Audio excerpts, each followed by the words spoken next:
நாளை பாஜக சார்பில் தேசிய ஜனநாயக கூட்டணியின் சார்பிலான அந்த ஒரு பொதுக்கூட்டம் மதுரையில் நடைபெற இருக்கிறது. இதில் பிரதமர் மோடி கலந்து கொண்டு அந்த பொதுக்கூட்டத்தில் பங்கேற்க இருக்கிறார். இந்த கூட்டத்தில் பங்கேற்பதற்காக தமிழக பாஜகவினுடைய பொறுப்பாளராக இருக்கக்கூடிய பியூஷ் கோயலும் வருகை தர இருக்கிறார்.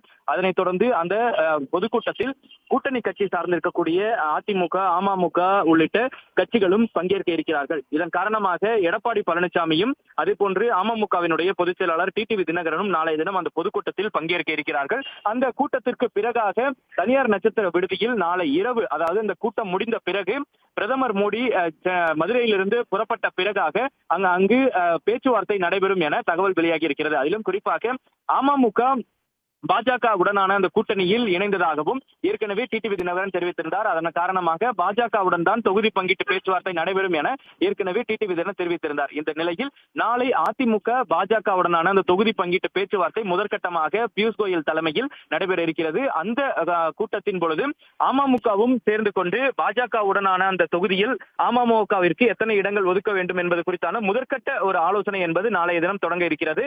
இந்த ஆலோசனை கூட்டத்தில் அதிமுகவிடம் இருந்து பாஜக ஏற்கனவே 70க்கும் மேற்பட்ட தொகுதிகள் வழங்கி இருக்கக்கூடிய ஒரு நிலையில் 50க்கும் மேற்பட்ட தொகுதிகளை கேட்டு பெற திட்டமிட்டிருக்கிறது. இந்த நிலையில் அதிமுகவிற்கு சாதகமாக இருக்கக்கூடிய அந்த தொகுதிகளையும் பாஜக மற்றும் அமமுக குறிவைத்திருப்பதன் அடிப்படையில் நாளைய தினம் எடப்பாடி பழனிசாமி, அதே போன்று பாஜகவினுடைய தமிழக தேர்தல் பொறுப்பாளர் பியூஷ் கோயல், நயினார் நாகேந்திரன், டிடிவி தினகரன் உள்ளிட்ட முக்கிய நிர்வாகிகள் மட்டும் நாளைய தினம் தொகுதி பங்கீட்டு பேச்சுவார்த்தை மற்றும் அடுத்த கட்ட செயல்பாடுகள் குறித்தான பேச்சுவார்த்தையினை நாளை இரவு தொடங்க இருக்கிறார்கள்.